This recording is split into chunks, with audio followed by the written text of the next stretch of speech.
വിശദമായ വാർത്തകളിലേക്ക്. എൽദോസ് കുന്നപ്പള്ളി MLA വീണ്ടും കുരുക്കിൽ. ജാമ്യ വ്യവസ്ഥ ലംഘിച്ച് കോൺഗ്രസ് പ്ലീനറി സമ്മേളനത്തിൽ പങ്കെടുത്തു. പീഡനക്കേസ് പ്രതിയായ MLA സംസ്ഥാനം വിടരുത് എന്ന ജാമ്യ വ്യവസ്ഥ നിലനിൽക്കെയാണ് MLA റായ്പൂരിൽ എത്തിയത്. ജാമ്യ വ്യവസ്ഥയിൽ കോടതി ഇളവ് നൽകിയിട്ടില്ലെന്ന് സ്ഥിരീകരിച്ച് MLA.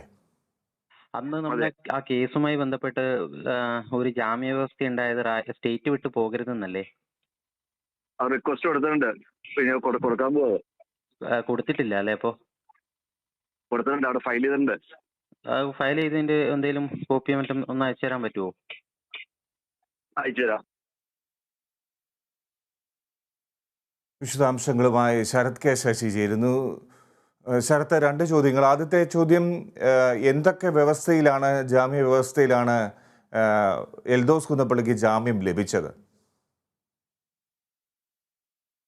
ഫിജി കഴിഞ്ഞ വർഷമായിരുന്നു എൽദോസ് കുന്നപ്പള്ളിക്കെതിരെ ഗുരുതരമായ ബലാത്സംഗ ആരോപണം അധ്യാപികയായ യുവതി ഉന്നയിക്കുന്നത്. ഇതിൽ വഞ്ചിയൂർ സെഷൻസ് കോടതിയാണ് എൽദോസ് കുന്നപ്പള്ളിക്ക് ജാമ്യം അനുവദിച്ചത്.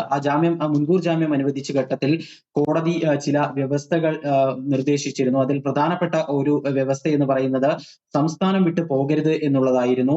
7ാമത്തെ വ്യവസ്ഥയായാണ് MLA സംസ്ഥാനം വിട്ടുപോകരുത് എന്നുള്ള നിർദ്ദേശം നൽകിയത്.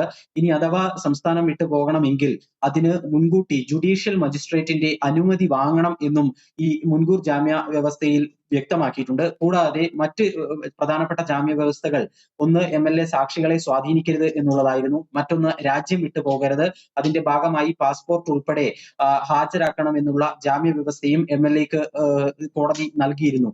ഈ ജാമ്യ വ്യവസ്ഥകളിൽ ഏറ്റവും പ്രധാനപ്പെട്ട സംസ്ഥാനം വിട്ടു പോകരുത് എന്നുള്ള ജാമ്യ വ്യവസ്ഥയാണ് MLA ഇപ്പോൾ ലംഘിച്ചിരിക്കുന്നത്. ആ ജാമ്യ വ്യവസ്ഥ ലംഘിച്ചുകൊണ്ടാണ് ഛത്തീസ്ഗഡിൽ നടക്കുന്ന കോൺഗ്രസിന്റെ നിർണായക റായ്പൂർ പ്ലീനറി സമ്മേളനത്തിൽ അദ്ദേഹം പങ്കെടുത്തുകൊണ്ടിരിക്കുന്നത്. ശരത്ത്, രണ്ടാമത്തെ കാര്യം എന്താണ്? ശരത്ത് അദ്ദേഹവുമായി ഫോണിൽ സംസാരിക്കുമ്പോൾ അദ്ദേഹം വ്യക്തമാക്കാൻ ശ്രമിച്ച കാര്യം എന്താണ്? അല്ലെങ്കിൽ അദ്ദേഹം പറഞ്ഞ കാര്യങ്ങളിൽ ഒരു വ്യക്തതയുണ്ടോ ഈ ജാമ്യ വ്യവസ്ഥ ലംഘിച്ചതുമായി ബന്ധപ്പെട്ട്? ഫിജി കഴിഞ്ഞ ഒരു ദിവസം മുഴുവൻ അദ്ദേഹത്തെ ഫോണിൽ ബന്ധപ്പെടാൻ ശ്രമിച്ചു. ഒടുവിൽ കഴിഞ്ഞ രാത്രി വൈകിട്ടാണ് MLA ഈ കാര്യത്തിൽ പ്രതികരണത്തിന് തയ്യാറായത് തന്നെ. ആ ഘട്ടത്തിൽ ആദ്യം നമുക്ക് ഈ ജാമ്യ ഉത്തരവ് നേരത്തെ നമ്മുടെ കൈവശം ഉണ്ടായിരുന്നു. ആ ജാമ്യ ഉത്തരവിൽ ഇങ്ങനെ ഒരു വ്യവസ്ഥയുള്ളതിന്റെ പശ്ചാത്തലത്തിൽ MLA നേരിട്ട് ബന്ധപ്പെട്ട് കാര്യങ്ങൾ മനസ്സിലാക്കേണ്ടിയിരുന്നു. അതിന്റെ ഭാഗമായി അദ്ദേഹത്തെ വിളിച്ചപ്പോൾ അദ്ദേഹം ആദ്യം പറയുന്നത് ജാമ്യ വ്യവസ്ഥയിൽ ഇളവ് നൽകിയിട്ടില്ല എന്നുള്ള കാര്യം തന്നെയാണ്. ആ ഓഡിയോ ഒരിക്കൽ കൂടി നമ്മൾ കേൾപ്പിക്കുകയാണെങ്കിൽ അത് മനസ്സിലാവുകയും ചെയ്യും. അദ്ദേഹം ആദ്യം പറയുന്നുണ്ട് ആ ഇളവ് നൽകിയിട്ടില്ല, അപേക്ഷ തന്നെ നൽകിയിട്ടില്ല എന്ന നിലയിലാണ് അദ്ദേഹം ആദ്യം പറയുന്നത്. പിന്നീട് അത് മാറ്റി അപേക്ഷ നൽകിയിട്ടുണ്ട് എന്ന രീതിയിലും MLA വിശദീകരിക്കുന്നുണ്ട്. പക്ഷേ ഇതിൽ ഏറ്റവും പ്രധാനപ്പെട്ട കാര്യം, അങ്ങനെ ഒരു ജാമ്യ വ്യവസ്ഥയിൽ ഇളവ് തേടിക്കൊണ്ട് അപേക്ഷ നൽകിയാൽ അതിൽ കോടതി തീരുമാനം എടുക്കുന്നത് വരെ ആ ജാമ്യ വ്യവസ്ഥയിൽ ഇളവ് ലഭിച്ചതായി കണക്കാക്കാനാകില്ല. അങ്ങനെയുള്ളപ്പോൾ MLA ഈ റായ്പൂരിലേക്ക് പോയ നടപടി അത് ജാമ്യ വ്യവസ്ഥയുടെ ലംഘനം തന്നെയാണ്.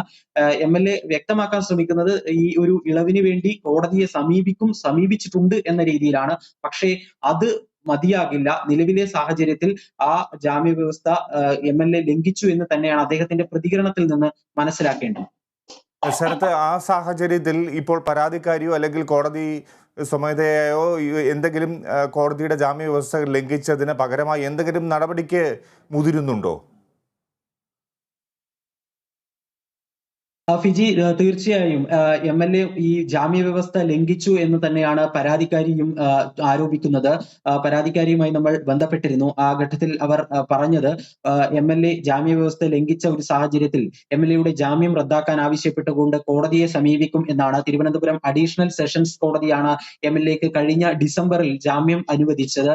ആ ജാമ്യ വ്യവസ്ഥ MLA നഗ്നമായി ലംഘിച്ചു എന്നാണ് പരാതിക്കാരി ചൂണ്ടിക്കാണിക്കുന്നത്. ആ സാഹചര്യത്തിലാണ് ജാമ്യം റദ്ദാക്കുന്നതിനായി കോടതിയെ സമീപിക്കാൻ ഒരുങ്ങുന്നത്. നേരത്തെ ഭാരത് ജോഡോ യാത്ര കശ്മീരിൽ സമാപിക്കുമ്പോൾ രാഹുൽ ഗാന്ധിയുടെ ആ ജാഥയുടെ സമാപന സമ്മേളനത്തിലും MLA സമാനമായി ഈ ഒരു തരത്തിൽ ജമ്മു കശ്മീരിലേക്കും MLA പോയിരുന്നു. അവിടെയും MLA ജാമ്യ വ്യവസ്ഥ ലംഘിച്ചു എന്നുള്ള ആരോപണം പരാതിക്കാരി ഉന്നയിക്കുകയും ചെയ്യുന്നുണ്ട്. ഇക്കാര്യങ്ങളൊക്കെ തന്നെ ചൂണ്ടിക്കാണിച്ച് തിങ്കളാഴ്ച സെഷൻസ് കോടതിയിൽ ഒരു അപേക്ഷ നൽകുന്നതിനാണ് പരാതിക്കാരി ഒരുങ്ങുന്നത്. ശരി ശരത്ത്, വ്യക്തമാണ് കാര്യങ്ങൾ. എന്തായാലും ജാമ്യ വ്യവസ്ഥ ലംഘിച്ചാണ് എൽദോസ് കുന്നപ്പള്ളി കോൺഗ്രസ് പ്ലീനറി സമ്മേളനത്തിൽ ഇപ്പോൾ പങ്കെടുത്തുകൊണ്ടിരിക്കുന്നത്. തുടർ നടപടി സ്വീകരിക്കാൻ ഒരുങ്ങുകയാണ് പരാതിക്കാരി.